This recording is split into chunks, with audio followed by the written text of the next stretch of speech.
What do you call a civilian who has been picked up by the security forces of an occupying army?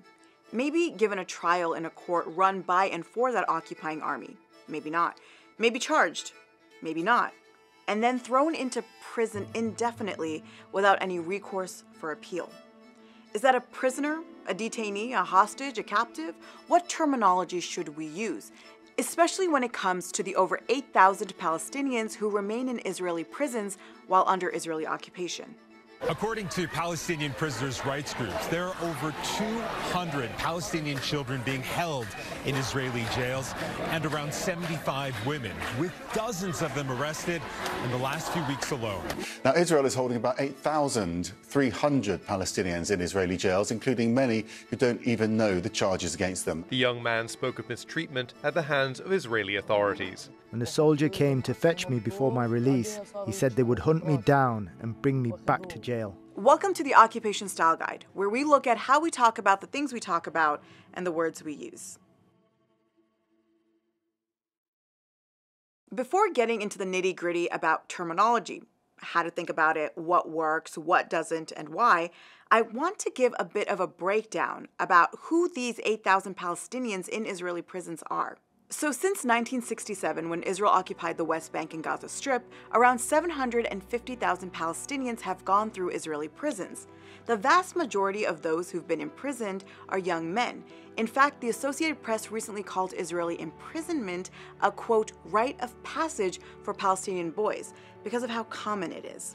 4 in 10 Palestinian men will spend time inside an Israeli prison during their lifetimes. Currently, there are over 8,000 Palestinians held across 19 Israeli prisons, including women, children, and journalists. And there are over 2,000 Palestinians held in what's called administrative detention.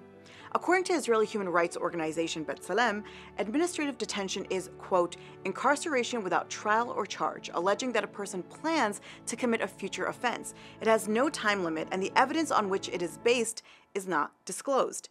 In other words, indefinite detention for no apparent reason. Palestinians also don't go through the Israeli court system, but instead military courts.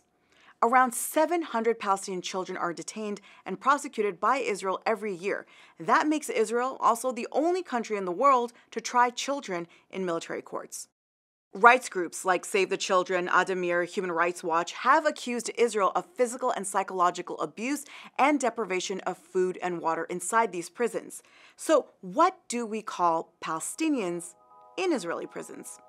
The term prisoner in and of itself is not a negative term, but we tend to assume anyone who is referred to as a prisoner is guilty of a crime because of our own biases that result from how our criminal justice systems treat incarcerated people. So calling Palestinians incarcerated by Israel prisoners isn't wrong, but it's just not very clear. It doesn't really tell us the status of these Palestinians. Making it political prisoners also doesn't help, because that insinuates that those who are held in prisons are held there for their political beliefs and actions, which also isn't always the case. They're also not captives. That's just too vague, and it doesn't tell us much about what they've experienced, even though the violent ways in which many Palestinians are taken in the dead of night, their homes raided by military or police, might make this feel like the right term. And imprisoned Palestinians are not hostages either. A hostage is someone taken in order to demand something from the party they were taken from. The Israelis taken from Israel by Palestinian groups would be hostages because the purpose of capturing them was to exchange their release for the release of all Palestinians from Israeli prisons. So what do we call them? At AJ Plus, we've chosen to use the word detainees. It's not a perfect word, but it does encompass many parts of the experience of Palestinians under Israeli military occupation and incarceration. There's an understanding around the word detainee. There's a connotation of some semblance of injustice, that perhaps there's no charge, that they live in difficult conditions, dangerous conditions. We refer to the 780 men and boys who were, and the 30 who continue to be, held at Guantanamo Bay as detainees because of the nature of their capture. We call them detainees due to the fact that the vast majority were never charged with anything, and even those who were charged with a crime were often charged on faulty or incomplete evidence. And we call them detainees because of the nature of their detention. And so a word like prisoner isn't, again, wrong per se. It just doesn't capture the intrinsic injustice at the heart of the Palestinian experience of the occupation.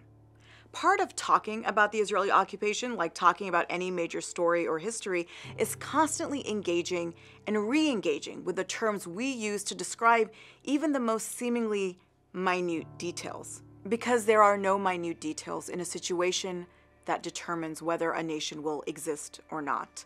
And the language we use, even from afar, is used to determine that future as much as any bombs and walls.